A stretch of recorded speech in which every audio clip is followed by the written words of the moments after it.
Hello everyone, this is Sarvani, psychologist. ఈ రోజు thought cycle గురించి మాట్లాడుతున్నాం.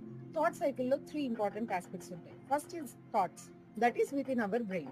And second one is your feelings, those are nothing but emotions. ఇవన్నీ కూడా within your heart. From heart you will get some emotions కదా, అవి. And next is the behaviour.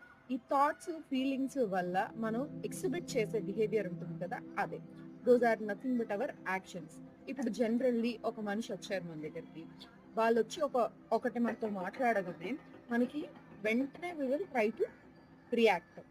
So ఈ reaction అనేది ఎక్కడి నుంచి వస్తుంది అంటే, మన థాట్స్, మన ఫీలింగ్స్ ఇవన్నీ కలిపి వెంటనే ఒక యాక్షన్ వస్తుంది కదా, అదే రియాక్షన్. ఇది కొంచెం ఈ రియాక్షన్ అనే వర్డ్ ని మాడ్యులేట్ చేసుకుంటే వీ కెన్ రెస్పాండ్. సో మన థాట్స్ లో ఎంత పాజిటివిటీని ఇంక్లూడ్ చేసుకొని ఉంటే దాన్ని బట్టి మనం రియాక్ట్ అవ్వకుండా రెస్పాండ్ అవ్వగలుగుతాం. Thank you.